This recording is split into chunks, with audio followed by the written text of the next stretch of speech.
Let's dive deep into how we can craft a compelling, unique marketing narrative, something that stays away from the words like scholarship, philanthropy, service, athletics. I mean, brotherhood.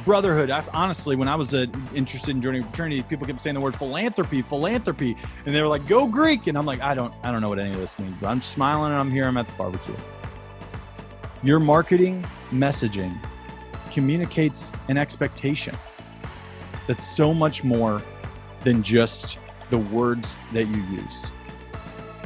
Freedom of speech is a great thing. I've studied it as a lawyer and I've got several books on the First Amendment, but that doesn't make it okay to abuse that and hurt somebody and then come back and say, well, that's a defense. Because in my opinion, when you became a brother at Alpha Delta Phi, you said, I will comport my behavior to acceptable standards within the fraternity. To dream, to create the future of Alpha Delta Phi fraternity with many hands and one heart. This is a good one for some of us old birds. When you think about asking somebody for a lifelong obligation, lifelong loyalty, these are foreign concepts to incoming students whose concept of loyalty and commitment is happening 30 days at a time through a Netflix subscription.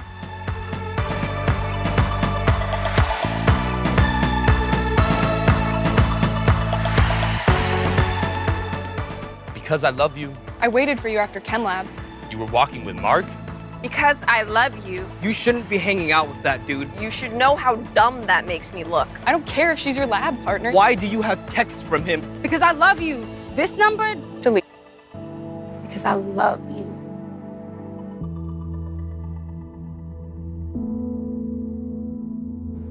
That's not love. I think the video is really good, but in the way that it shows like the use of such a common phrase in a relationship for their own agenda, and it's more of a manipulation rather than an expression of love itself. We care about others, we care about their feelings, we care about our organization, we care about our brothers, we want to do the right things.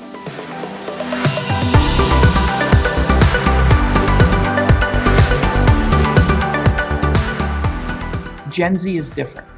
This is a pragmatic, ROI-driven, very, very motivated, diverse, blended group of students that are incredibly entrepreneurial if you know how to communicate with them. Who are the men on our campuses that should be part of our organization from a lifelong standpoint? Are we going out of our comfort zone? Are we going to places on campus? Are we talking to people? Are we making sure in our policy that we're open to people who maybe don't look like what the organizations look like the last 190 years, 180 years? Don't think about diversity just in terms of ethnicity, right? But also I think as an organization, you have the ability to do really good work around diversity within the communities that you're part of. There's a lot of service that goes into being a member.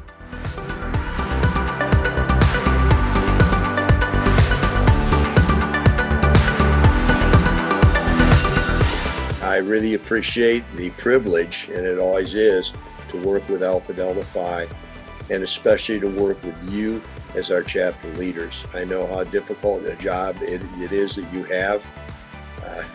I'm sure when you were elected, you had no idea that the year would be what it is. And everybody laughs about, yeah, we're done with 2020 and we can't wait for New Year's Eve. But I can't imagine a more challenging situation for an undergraduate officer. The good news is you are here You are attending the sessions, you're listening, your questions tell me, you're picking up on all the nuances, you're working hard. So my vote is for you, and you certainly have my confidence that whatever happens, you're going to do the right thing. So thank you for the opportunity.